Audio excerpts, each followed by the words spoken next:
India में almost 30% women domestic violence face करती हैं, लेकिन हम सभी जानते हैं कि नॉलेज इज़ पावर और इस वीडियो का इंटेंट आपको एम्पावर करना है।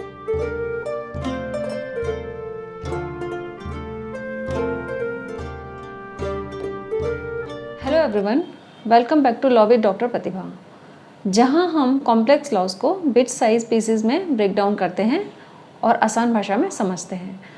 आज हम एक बहुत ही क्रूशियल टॉपिक के बारे में बात कर रहे हैं, जो कि है domestic violence against women in India. सबसे पहले हम डोमेस्टिक वायलेंस की डेफिनेशन समझते हैं। इससे रिलेटेड जो एक्ट है, the protection of women from domestic violence act 2005, इसके सेक्शन 3 में जो डेफिनेशन बताई गई है, इसमें कई तरह के अब्यूज़ बताए गए हैं, जैसे कि फिज़िकल अब्यूज़, किसी लेडी को हर्ट करना फिज़िकली, जैसे कि मारपीट करना, या फिर सेक्सुअल अब्यूज़ हो सकता है, वो मैरिटल रेप भी हो सकता है, या फिर इसके अलावा इमोशनल और वर्बल अब्यूज़, जैसे किसी को इंसल्ट करना, किसी को ताने मारना किसी बात को लेके, या फिर फाइनेंशियली उसको कॉन्स्टेंट रखना, या फिर डॉरी से रिलेटेड जो ऑफेंसेस हैं वो इसके अंडर डील किए जाते हैं। डोमेस्टिक वायलेंस एक्ट है, इसमें विमेन के लिए काफ़ी सारे रिलीफ्स की बात की गई है, जिसमें एक बहुत इंपॉर्टेंट रिलीफ आता है प्रोटेक्शन ऑर्डर। प्रोटेक्शन ऑर्डर जो है वो सेक्शन 18 में डील किया जाता है। इसमें शेयर्ड हाउस होल्ड में एंट्री रेस्ट्रिक्ट करने के लिए, या जो विमेन के जो बच्चे हैं, जो चिल्ड्रन हैं, उनके स्कूल में भी एंट्री रेस्ट्रिक्ट करने के लिए, या फिर प्रोटेक्शन ऑर्डर्स लेने के लिए, या फिर वायलेंस से प्रोटेक्ट करने के लिए इसमें ऑर्डर्स लिए जाते हैं। दूसरा जो इसमें एक रिलीफ सॉर्ट किया जा सकता है वो है रिलीफ टू रेजिडेंस, यानी कि जो शेयर्ड हाउस होल्ड प्रॉपर्टी है उसमें रहने का जो रिलीफ है वो वुमेन क्लेम कर सकती है।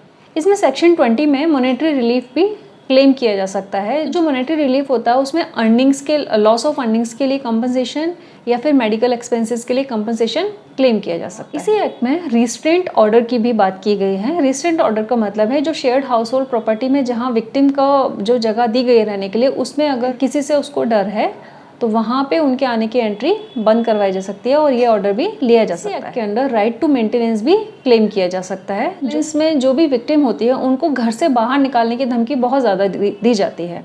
डोमेस्टिक वायलेंस एक्ट का सेक्शन 17 और 19 इस बात से डील करता है कि जो विक्टिम महिला है उसे रेजिडेंस ऑर्डर दिए जा सके। एंड इसके अलावा चाइल्ड कस्टडी भी इसी एक्ट के अंदर क्लेम की जा सकती है। सेक्शन 21 जो है डीवी एक्ट का, वो चाइल्ड कस्टडी से डील करता है। एक्ट का सेक्शन 5 है, वो पुलिस ऑफिसर्स या मजिस्ट्रेट्स या सर्विस प्रोवाइडर्स की ड्यूटीज़ डिफाइन करता है। तो इसमें जो पुलिस है जो विक्टिम के राइट्स हैं उसके बारे में उसे इन्फॉर्म करेंगी, फ्री लीगल एड भी दिलवाई जा सकती है, या फिर मेडिकल एक्सपेंसेस हैं, ये सारी चीज़ें इसमें क्लेम की जा सकती है। के अंडर सिविल रेमेडीज़ प्रोवाइड की जा सकती हैं, क्योंकि इसमें कंपनसेशन दिया जा सकता है, रेजिडेंस ऑर्डर दिया जा सकते हैं, कस्टडी ऑर्डर्स दिए जा सकते हैं।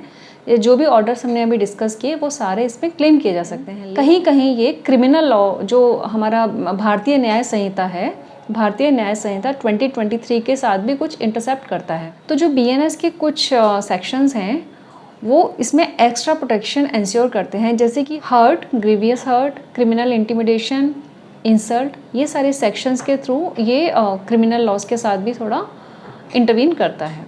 इसके अलावा भारतीय न्याय संहिता का जो रोल डोमेस्टिक वायलेंस एक्ट में आता है वो ये है कि जो डोमेस्टिक वायलेंस एक्ट के अंदर सिविल में जो रेमेडीज़ ऑर्डर की गई हैं मजिस्ट्रेट के द्वारा, उनके इम्प्लीमेंटेशन के टाइम पे क्रिमिनल लॉ अपना रोल प्ले करता है। ये एक्ट में जो भी रिलीफ्स डिस्कस किए हैं, तो अगर किसी विक्टिम को इन रिलीफ्स को क्लेम करना है, इनकी डिमांड करनी है, तो मजिस्ट्रेट के अंदर सेक्शन 12 में ये एप्लीकेशन लगाई जा सकती है, जिससे ये रिलीफ्स सॉर्ट किए जा सकते हैं। ये नॉलेज ही पावर है, जो कि इंश्योर करता है कि आप अपने राइट्स को जानें और उन्हें यूज़ करें।